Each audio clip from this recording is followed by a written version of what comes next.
Lepas buang air, buka paip, tak keluar air. Tak ada air rupanya dekat dalam tandas tu. Apa yang terjadi pada kita? Yang pertama ialah menggelabah. Alat bersuci. Alat untuk menyucikan dua perkara tu. Iaitu yang pertama, kalau nak sucikan diri daripada najis. Kalau nak sucikan diri daripada najis, yang pertama sekali guna air. Air adalah sumber terbaik. Apa orang kata, alat yang terbaik yang kita gunakan untuk membersihkan najis. Tapi kalau tak ada air, macam mana nak bersihkan? Masuk-masuk tandas awam, letak duit 20 sen. Itu zaman dulu 20 sen. Sekarang mungkin 50 sen kan.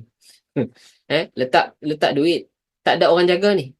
Masuk-masuk, dah lah agak berbau. Kan? Tapi sebab tak tahan punya pasal, tak apalah, busuk pun asalkan boleh buang air. Lepas buang air, buka paip, tak keluar air. Tak ada air rupanya dekat dalam tandas tu. Apa yang terjadi pada kita? Yang pertama ialah menggelabah. Menggelabah. Alamak, macam mana nak cebok ni? Macam mana nak cebok ni? Kan? Kalau buang air kecil, mungkin kecil je hal dia. Kalau buang air besar, kan? Dengan bau lagi, dengan apa lagi kan? Macam mana nak settle? Maka ada gantinya. Kan?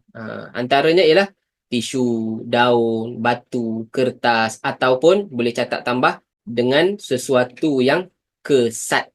Sesuatu yang kesat. Selain anggota badan. Nanti kan dia kata, tangan aku pun kesat. Jadi aku lap guna tangan je lah.